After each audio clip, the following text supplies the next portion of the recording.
It's a great day for BYU football as we introduce our offensive coordinator, Jeff Grimes. Throughout our conversations and our communication and throughout the past few weeks, it's pretty evident that Coach Grimes loves his players, enjoys his role as a mentor, and gets the most out of his players both on and off the field. I look forward to him making that impact here at BYU football.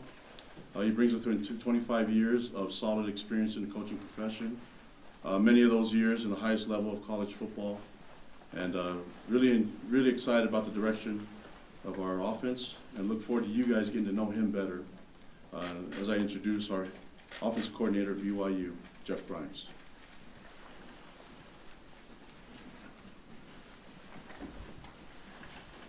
Good morning. Excited to be here. Extremely grateful for the opportunity to come back and be at a place that I love. I prepared some notes because I like to be organized. But I'm really thankful to be here. Thankful to President Worthen, Vice President Richardson, Tom Holmo, Coach Satake for giving me this opportunity to come back and be a part of a program that I think is really special. I also want to say a thanks to a lot of my former players who really jumped out and gave me a lot of support through this process and encouraged me to make an attempt to come back. And you know, guys like Jay Caressa and Eddie Keel, Dallas and Lance Jr., Terrence Brown, Rafe Inga, Sete Aulai, just a few of the guys. And I know anytime you bring up individuals, you run the risk of leaving someone out, so I apologize. But those are just some of the guys that I heard from, and some of the guys that supported me in this endeavor. And I want to really say a thank you to them, because those guys are the ones that it's really all about, and having an opportunity to have an impact on lives and build relationships that last. It was a number of years ago that I first got to know those guys, and obviously still have a very strong relationship with them. One of the things that I think is important for any guy in a position of leadership is to state what your goals are and where you're headed. And I think my most immediate goals are, number one, to work to put together with Coach Satake the best offensive staff that BYU has ever had. And I know what that means because there have been a lot of great coaches here over the years. But I really believe in this time, in this place, we can do that. My next goal is to get to know the players. I met a few of them yesterday, which was really cool. Just seemed very excited to be around and get to know me and see where we're headed, and chomping at the bit to get to work. The next thing will be get to know some of these recruits. I know we're just about done in recruiting, but an opportunity to get to know those guys and for them to have an opportunity to talk to me, I think will be important. And then lastly is to go beat Notre Dame in the Citrus Bowl, which I know doesn't have anything to do with BYU, but it does have something to do with me and the commitment that I made to LSU and those players there. And obviously I've had 4 great years there and have strong relationships with Coach O, and have a great amount of respect for him, and I'm grateful for the opportunity that he gave me. And I want to go back and finish the job that I started there. And then looking forward to being here sometime shortly after that bowl game. I've had a lot of questions about what kind of offense are you going to run? What's the BYU offense going to look like? And I'm happy to talk about that. I'm very blessed in that in 25 years of coaching, I've been a lot of places. And I think at times that can be both a blessing and a curse, but in my case, I think it's been a real blessing. I've been around some great offensive minds, all the way back to when I first started coaching high school football in Texas, learning from a guy named Tom Work, who was a great high school coach and a great offensive coach, and we scored a ton of points, and I learned about how to take advantage of what the defense gives you.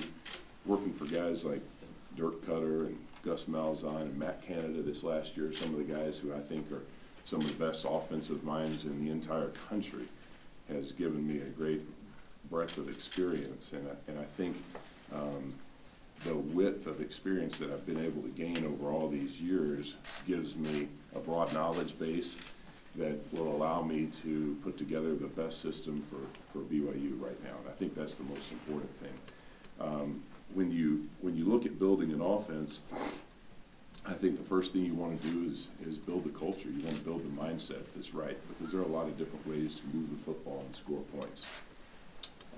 But with the right guys who are willing to give all that they have, you have an opportunity to be successful in whichever style that you choose. When I was at Auburn, the old coach there, Pat Dye, used to come by my office every so often. He liked me because I was the offensive line coach, and he liked running the football. And he'd come by and talk to me, and one of the things he used to say all the time is, you know, you can coach them just as hard as you're willing to love them. And I think that's true. And I think that would describe my approach to a large extent. And we're going to be very demanding, but we're going to love the guys too. And I think through that, being demanding and caring about them, you have the opportunity to build trust. And the end result is a guy that's willing to go out there and play. And the reason he's willing to go out there and play is because you've invested in him. And I think that combination of love and demand creates a player that has self-worth and has confidence and feels a real purpose and belonging in what he's doing. And that's the real magic of making any system work or making any team or organization work. Beyond that, then you go to okay, what's it going to look like more specifically?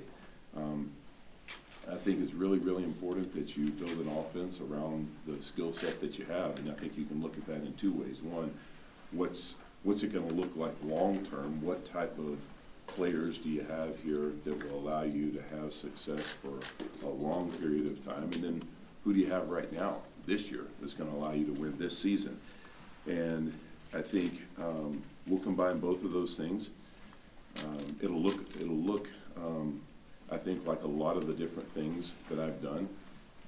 My goal is to put together the best combination of all the systems that I've been a part of and build a system that's flexible enough to fit exactly what we have here this year, but be open enough to do something a little bit different if a particular guy gets hurt or you have a different guy in that position the following year.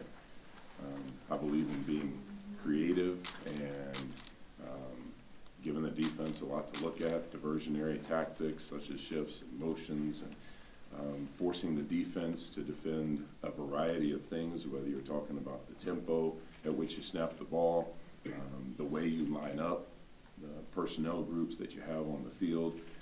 I believe in a lot of variety as far as that goes. I believe in balance, and you can achieve balance in a lot of different ways. You know, if you listen to Mike Leach talk about balance, he talks about having balance in terms of ball distribution, whether you hand it off or whether you run it. To him, it doesn't matter. If you listen to a team that runs it all the time, like one of the academies or Georgia Tech, they talk about balance by giving the ball in a run scheme to a lot of different guys. So there are a lot of ways to create balance, but I look at the field, the football field, as a battleground. And if you look at it as a battleground, then you want to force the enemy to defend a broad front and make them defend the entire width and depth of the field. And so we'll have the ability to attack the field both horizontally and vertically, both through the running game and the passing game. And there may be certain games where we emphasize one over the other. I'm a big believer in taking advantage of what the defense gives you. And typically when you do that in the fourth quarter, you're going to find yourself where you want to be. Another question that I'm sure a lot of guys have is, what about the fact that you don't have play calling experience? On one hand, that's true. On another hand, I don't think that it is. I've been in a lot of games over the 25 years that I've coached where somebody from the press box gets to me on the headphones, and it may be a critical 4th and 1 situation to continue a drive or score a touchdown that may win the game. Hey, Grimy, give me a call. And in that situation, whether it be for a conference championship, national championship, whatever the case may be, it's my job to give the right call. And I've done that everywhere that I've been for a number of years. And I feel like if I can make that call in that situation, then I can make any call. I also think one thing that's interesting is that, you know, a lot is made of what's called on game day, but in most cases, the truth behind it is that most calls are made on Monday, Tuesday, and Wednesday in your preparation. In my opinion, if you're doing the job right, then most of that happens long before you get to 3rd and 4 from the 25-yard line. And so we'll be a staff that's going to work really, really hard in preparation, and long before we get to those situations, we'll know what our best calls are going to be, knowing that at the same time there will be a moment when you got to make a gut instinct call, and I like that as well. The other thing that I think is important to emphasize is that this is not me, it's going to be we. Anytime you put together a collection of coaches, I think the most valuable thing you can do is gain information from everybody that's there and use that information. And I want as many guys around me who have as much or more knowledge or different types of knowledge than I have as possible. Former President Lyndon Johnson once said, there are no problems that we cannot solve together. And there are very few that we can solve on our own. And I think that's true. And obviously, my job here is to get the offense right. But that's not just going to be my job. That's going to be us working collectively as a staff. It's going to be Coach Satake and the strength coaches and the academic people and everyone that's involved in the program, helping us move forward, score a lot of points, and have a lot of fun. So one other thing I found interesting is I started just thinking about this, because I got a number of questions from people. What about you never called the plays? And I started thinking about some of the guys that I've been around. I think it's been noted that I played for Andy Reid in college, and I bring him up because he was an offensive line coach for a long time in his career before he, at one point, began calling plays. Robert and I, who I worked with here as well, was an offensive line coach and then began calling plays here, and we had a lot of success. And there are countless other examples that you could find, and whoever puts the best example in your article, I'll buy you a cheeseburger.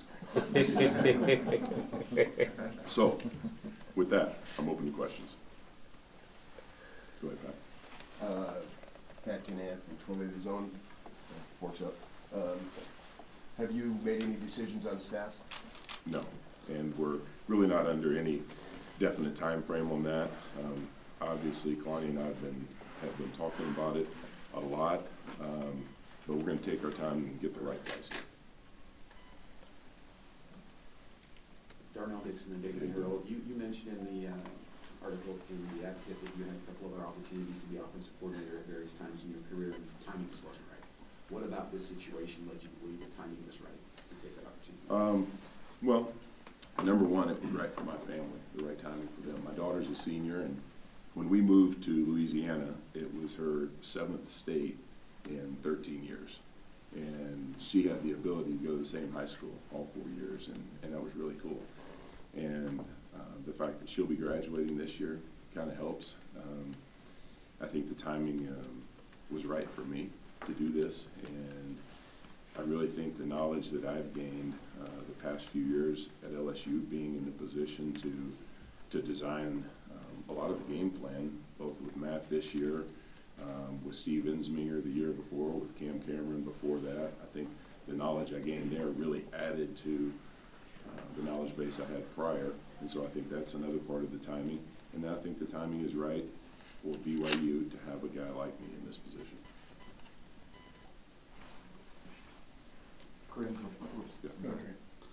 Copeland, Associated Press. You talked a little bit about what you want the offense to look like. Do you see your quarterback under center? Do you see yourself being more shotgun? And I know you adapt to who you have, but eventually when you start recruiting, can you describe what you're looking for in a quarterback once you get to that point where you're bringing someone in fresh? And Yeah. you've got your system established? Yeah, that's a great question. Number one, I think you want your quarterback to be a winner, and you want him to be a leader. He doesn't have to be the leader of the team, but it works a whole lot better when he is. And so I want a guy there that is competitive and is tough and is the kind of guy that steps into the huddle and commands respect. So number one are the intangibles that you're looking for. Secondly, I think you need a guy that's intelligent, regardless of what style of offense you're running. At some point, he's got to make a quick decision on where to go with the ball. And I don't want a guy that's standing back there patting it because he can't make a decision about whether the flat's open or not. I'd like to have a guy that's athletic. I think it certainly adds to your offense, but that should never take away from his ability to throw the football. He's a quarterback because he can throw first. And if he has the ability to run the football, that makes him even better. But I would never turn down a great quarterback who's a great thrower, who's a winner, but may not be the best athlete. And often I've found over the years that if a guy isn't a great athlete, they don't necessarily expect him to run. And if you do it 2 or 3 times a game, he can run for 7 yards and stumble and fall down, and you move on to 2nd and 3. David James from Channel 2 and 1280 The Zone. How you doing? PK. Have you had a chance to watch much film and assess the talent level, especially at skill positions? I really haven't. I've been so wrapped up in our season and recruiting for LSU, to be honest with you, I haven't. But I know the type of talent that BYU is typically going to attract, and feel very confident that we're going to have enough to get the job done. Jay Drew, Salt Lake Tribune. Yeah. When LSU faced BYU 4 months ago, what are your recollections of BYU's offense, or did you even watch it as kind of on the other side of the ball? I see zero. I have absolutely no knowledge of what goes on the other side of the ball in the game. I get that question all the time. My kids or somebody that's a fan or just a buddy, hey, how about that play when so-and-so did this? Got no idea. So no, I can't answer that question. I'm typically busy making adjustments with my guys, and the only series I ever see is the very first series of the game if the other team wins the toss and takes the ball. Greg Wrubell with the BYU Sports Network. You've had a lot of former teams over the years, but have you kept any kind of eye on BYU over the years, even just anecdotally, of how the program's going? Yeah, I have, just because I know so many people in and around the program, friends that are here, friends that live here, friends that, former players, all of that. So I've watched from afar, and it's always been a place that I love. I should go back, I shouldn't say always. When I was a player, I hated BYU.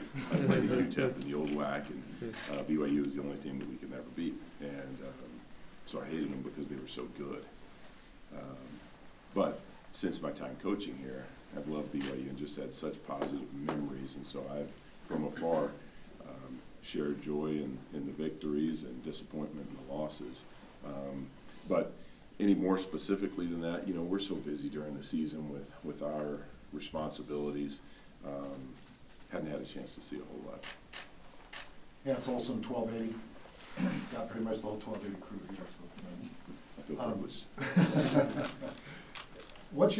What's your previous association with Kalani Sitake, and what was that first contact like? Did you make contact? Did he make contact? Well, Kalani and I knew each other when I was here, and he was at that other school, and always had a great respect for him.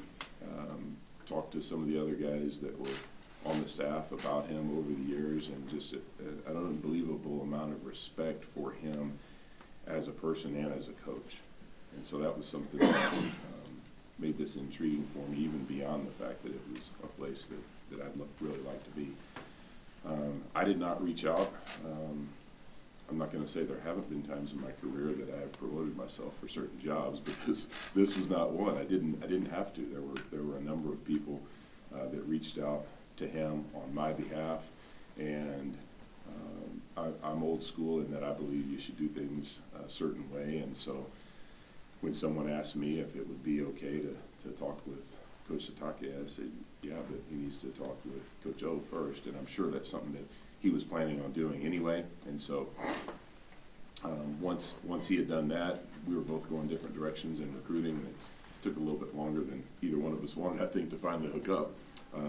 But it was a great conversation, and we talked for a long time, and I think immediately clicked. And hopefully I don't embarrass him by saying this, but when we hung up after a lengthy conversation, he looked at how long we'd been talking. He said, wow, I think the last time I talked to somebody on the phone this long, I was in 9th grade. And so it was a great conversation, and I think he and I both felt right away that this was something that could work. Vic Harmon, Desert News. This probably is a question that Kalani would need to answer, but this year they have a 10th coach added to his staff. Have you talked about if that would be on the offensive side? Have you lobbied so that maybe you could get that extra coach on your side?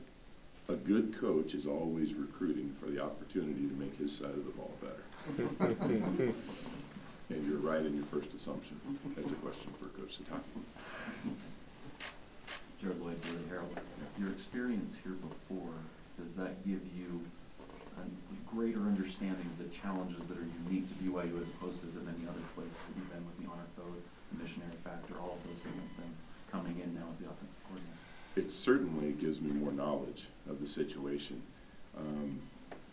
I don't know that I'd like to call them challenges, though. I think it gives me more knowledge of the situation and gives me an opportunity to come in with my eyes wide open. And every place that you coach has certain inherent conditions that you might consider assets or liabilities. I believe in accentuating the positives and recruiting to that. And if I'm recruiting for BYU, am I going to recruit a different type of profile than I might if I'm recruiting at LSU? In some cases, yeah, I certainly will. Is that a challenge? No. It's a matter of finding the right guy for this place at this time. And I think the fact that I've been here before allows me to come in with a knowledge of that, and it allows me to come in with an understanding of what our assets are right away.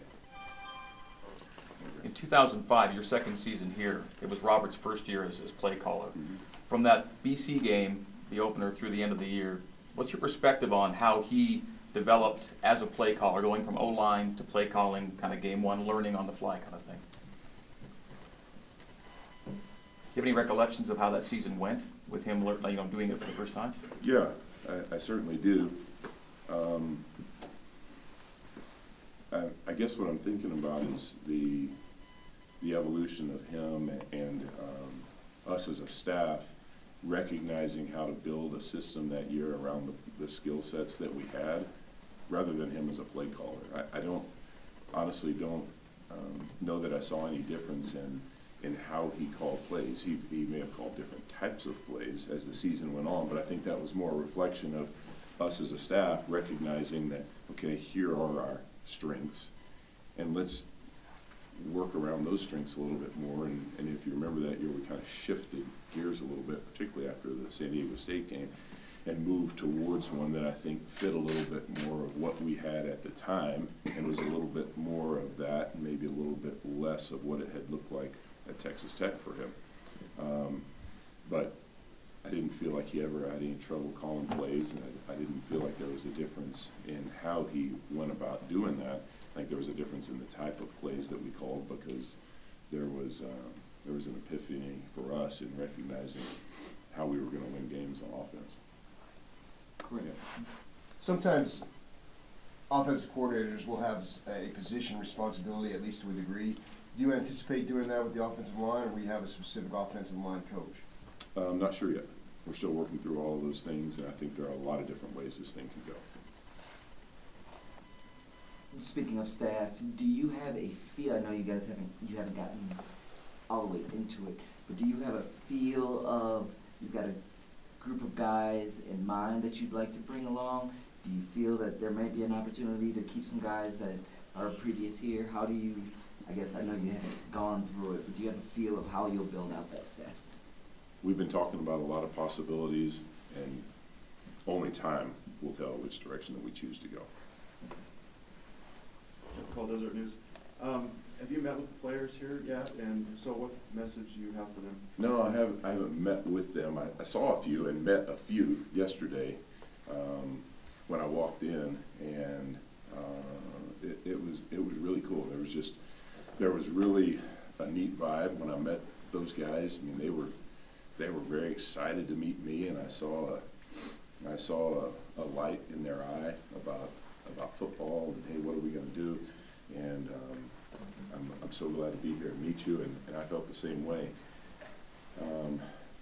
My message to them was that I can't wait to get here and get to work.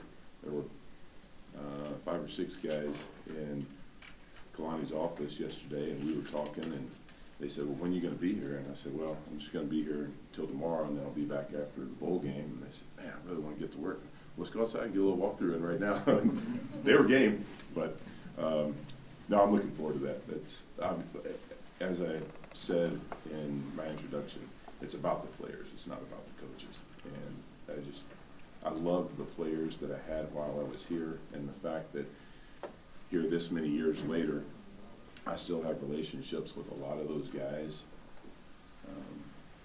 That means a lot to me, and I really relish the opportunity to coach the kind of guys that we have at BYU. Mitch Harper, ESPN 960. When this job became a possibility, did you reach out to Bronco Mendenhall or even Gary Crow and kind of get some feedback on this job? I talked to more people about this job probably than all of the people combined that I've spoken with about all of my previous jobs. And I would choose not to mention any specific names, but the message from everyone that I talked to is that the program is moving in the right direction. Kalani is an awesome dude and a great coach, and there's enough talent there to win. All they need is somebody to provide a little bit of hope and vision and structure, and you ought to take the job. It's maybe too early, but you may have an inclination. Do you see yourself being a booth guy or a field guy, and what are the different perspectives that you have on what a coordinator, where a coordinator should be on a game day? Yeah, that's a great question, and I don't have the answer yet. So in my 25 years of coaching, I spent 1/2 in the press box, and it was actually at LSU when I was coaching at Auburn, and Gus Malzahn was the coordinator at the time, and Gus was dying for me to go up in the press box, and I've never believed that the offensive line coach should be in the press box, regardless of the situation. But he just kept begging me, I need your help, I need more information. And so I don't know if he convinced me into it. I don't know why I agreed to it, but I did for a half. And as I'm sitting up in the press box, I'm watching my offensive line halfway pay attention to what's going on and halfway watch the game out on the field. In the meantime, we're getting our teeth kicked in by LSU. And I came down at halftime, I looked at Gus, and I said, I'm coming down and I'm never doing that again. That was a different situation at a different time. I'll do whatever's best for the team, and I think I could do either. I think the relationship that I have and what I will bring to the table, which is certainly not everything, but it's some of what we'll do as an offensive staff, is something that works well on the sideline. However, I think it's ultimately a great situation for the coordinator to sit up top and see everything from a bird's eye view. So I think it will depend on some of the personalities that we have on the staff, and that means both what can get done on the sideline and what can get done in the box. Have time for probably 3 or 4 more questions. Go ahead. Coach Grimes, Jake Hatch from the Zone. With all of the coaches you've worked with, what has been the biggest influence for you moving into this position learning from their perspective, being offensive coordinators? The biggest influence? Yeah. Like what are you taking most, I guess, away from those guys that you think you can carry into this job? Well, I think, as I said when I first started talking about offense, the offenses that do well, and you can look across the country, there are a lot of different ways to score points. The ones that do well are the ones who do things a certain way. They execute. The way they take the field says something about who they are. The way they break the huddle and get to the line of scrimmage. The fact that you don't have silly pre-snap penalties because a guy doesn't know how to line up or they false start. You don't turn the football over. You play hard and you play physical, and you establish your will in the fourth quarter and win those close games because you've done things right up to that point. This year at LSU, we had 8 giveaways on the whole season. 4 of those were in one game.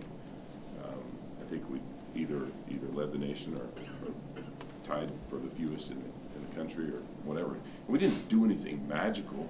We just preached it every single day and held the players accountable and helped them realize that when you're carrying that football in your hand, you're carrying the entire program in your hand. And so those things are the things that allow an offense to be successful. And the good offensive coordinators I've been around have demanded that from their staff and from the players. And we'll do that. What are your memories of recruiting to a unique place like BYU compared to some of your other stops? Easier. Your net is smaller because you're recruiting a smaller percentage of the population. Enjoyable because of the type of kids and families that you're dealing with. I enjoyed it a great deal. I mean, recruiting is an extension of coaching.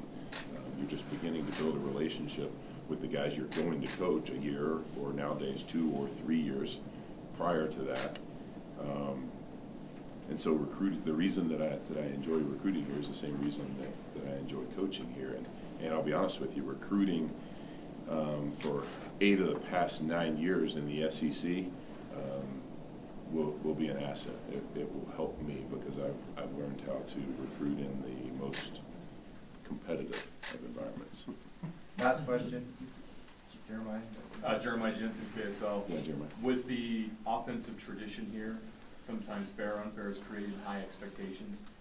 Do you embrace the pressure that comes with and the scrutiny that's going to come with being the offensive coordinator at BYU? I don't like to call it pressure because